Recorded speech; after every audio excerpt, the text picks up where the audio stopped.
విద్యార్థి లోకానికి మీ English as Reddy నమస్కారం. ఫ్రెండ్స్, మనం ఇప్పుడు నీట్ అనే స్ట్రక్చర్ను ఏబిసిడిఎఫ్ అనే కొత్త టెక్నిక్ ద్వారా నేర్చుకుందాం.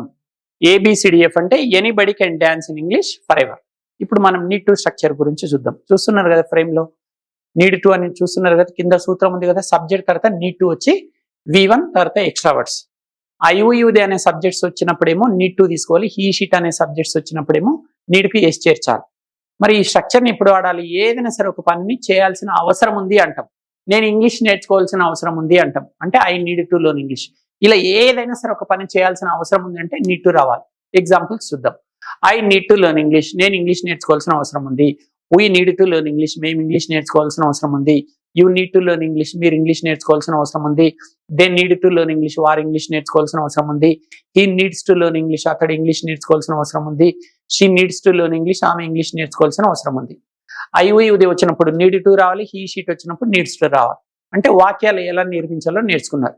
ఇప్పుడు మనం ఏం చేద్దామంటే ఏబిసిడిఎఫ్ అనే టెక్నిక్ ఉపయోగించి ఈ స్ట్రక్చర్లో 6 రకాల వాక్యాలను ఎలా నిర్మించాలో నేర్చుకుందాం. ఏబిసిడిఎఫ్ అంటే మొత్తం 6 లెటర్స్ ఉన్నాయి, ఏ నుంచి ఎఫ్ వరకు. వీటిని 3 పార్ట్స్గా డివైడ్ చేద్దాం. Part 1, part 2, part 3. మనం ముందుగా పార్ట్ 1 చూద్దాం. పార్ట్ 1లో ఏ అండ్ బి. ఏలోనేమో పాజిటివ్ సెంటెన్సెస్ నేర్చుకుంటారు, బిలోనేమో నెగిటివ్ సెంటెన్సెస్ నేర్చుకుంటారు. చూడండి, యూ అనే సబ్జెక్ట్ తీసుకుందాం. You need to learn English, మీరు ఇంగ్లీష్ నేర్చుకోవాల్సిన అవసరం ఉంది. ఇది ఏ అంటే పాజిటివ్ సెంటెన్సెస్. బి చూడండి, ఇప్పుడు negative sentences. You don't need to learn English, మీరు ఇంగ్లీష్ నేర్చుకోవాల్సిన అవసరం లేదు. సో పార్ట్ 1లో ఏం నేర్చుకున్నారు? పాజిటివ్ అండ్ నెగిటివ్ సెంటెన్సెస్ ఎలా నిర్మించాలి. Next part 2.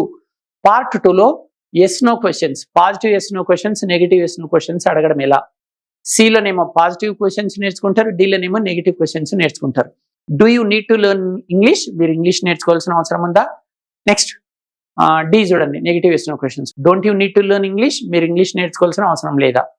నెక్స్ట్ పార్ట్ 3లో ఏం నేర్చుకుంటారు అంటే డబ్ల్యూహెచ్ క్వశ్చన్స్ నేర్చుకుంటారు. మళ్ళీ positive WH questions, negative WH questions. మరి ఈలోనేమో పాజిటివ్ డబ్ల్యూహెచ్ క్వశ్చన్స్, ఎఫ్లోనేమో నెగిటివ్ డబ్ల్యూహెచ్ క్వశ్చన్స్ నేర్చుకుంటారు. చూడండి, first positive WH questions. Why do you need to learn English, మీరు ఇంగ్లీష్ నేర్చుకోవాల్సిన అవసరం ఎందుకుంది. F negative WH questions. Why don't you need to learn English, మీరు ఇంగ్లీష్ నేర్చుకోవాల్సిన అవసరం ఎందుకు లేదు. ఇవండి.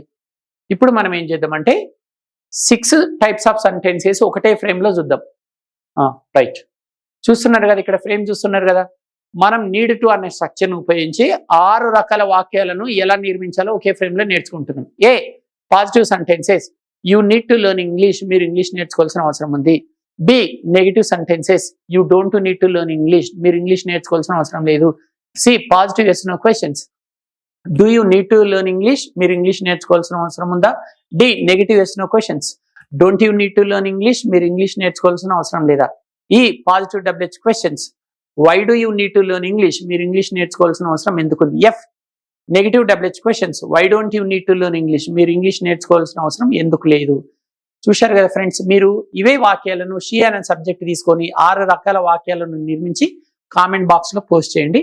ఈ క్లాస్ చక్కగా అర్థమైందని ఆశిస్తూ ఇంతటితో సెలవు. Thank you. ఇట్లు మీ ఏఎస్ రెడ్డి, నమస్కారం.